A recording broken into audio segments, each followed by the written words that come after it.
ব্রাজিলের 2026 ওয়ার্ল্ড কাপের এখানে গ্রুপ স্টেজ রেডি, গ্রুপে কার সাথে ব্রাজিল খেলবে এটাও রেডি, এবং জুনে হচ্ছে আপনার ওয়ার্ল্ড কাপ। সো তবুও ব্রাজিলের যে অসম্পূর্ণতা সেটা হচ্ছে নেইমার এখনও ব্যাক হবে কিনা না, এটা তেমন কোনো সম্ভাবনা আছে কিনা না।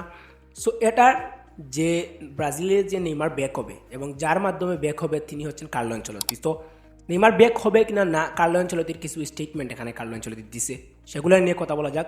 সো কার্লো আনচেলত্তি এখানে বলছে যে আপনারা নেইমারের প্রতি অনেক বেশি ইন্টারেস্টেড, এটা আমি জানি, এবং এই কথাটা বলার পর কার্লো আনচেলত্তি ক্লারিফাই করছে যে নেইমার আসলে দলে আসবে কিনা না।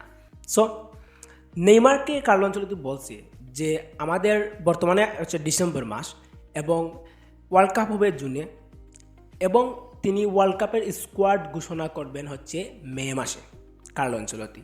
সো ওয়ার্ল্ড কাপের স্কোয়াড যেহেতু মে মাসে ঘোষণা করবেন, এর আগ পর্যন্ত এবং তখন পর্যন্ত যদি নেইমার ভালো এবং আরও বেটার খেলতে পারে এবং বেটার হয়ে যায়, তাহলে নেইমার 100% ব্রাজিলের হয়ে খেলবে, এটা কার্লো আনচেলত্তি ভালোভাবে ক্লারিফাই করে ফেলছে।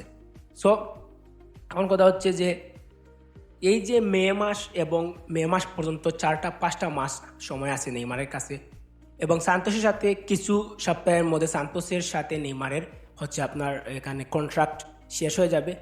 এখন সান্তোসের সাথে যদি নেইমার কন্ট্রাক্ট রিনিউ করে বা অন্য ভালো কোনো ক্লাবে জয়েন হয়, অবশ্য রিসেন্টলি সান্তোসের সাথে নেইমার 3টা গেমে 6টা জিয়ে দিছে, 6টা গোল অ্যাসিস্ট করছে, এখানে ভালো পারফরমেন্স দিছে।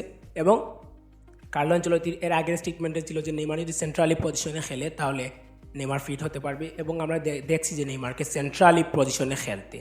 সো এখন কথা হচ্ছে মে মাস পর্যন্ত নেইমারের কাছে প্রায় 4-5টা মাস সময় আছে, এবং নেইমারের সান্তোস থেকে বের হয়ে অন্য কোনো ভালো ক্লাব যদি জয়েন করে বা সান্তোসের কন্ট্রাক্ট রিনিউ করে, এবং এই 4-5টা মাস এই রিসেন্টলি যে পারফরমেন্স দিছিল এইভাবে কনসিস্টেন্টলি যদি কিছু ভালো ভালো পারফরমেন্স দিতে পারে, কিছুটা অল্প অল্প করে কনসিস্টেন্ট হয়ে যেতে পারে নেইমার, তাহলে মে মাসে যখন কার্লো আনচেলত্তি এখানে স্কোয়াড ঘোষণা করবে তখন 100% এখানে নেইমারকে কার্লো আনচেলত্তি ব্রাজিলের দলে রাখবেন, এবং ব্রাজিল দলের লিডার হয়ে নেইমার ব্রাজিলকে লিড করবে, এটা এখানে শিওর। সো এখন পুরাই হচ্ছে দেখার বিষয় যে এখানে বাকি 5-6টা মাস নেইমার কনসিস্টেন্ট পারফরমেন্স দেয় কিনা, নেইমার কোন ক্লাবে যাবে, এই সবগুলো বিষয়গুলো হচ্ছে ফোকাসের বিষয়ের ভিতরে রাখতে হবে।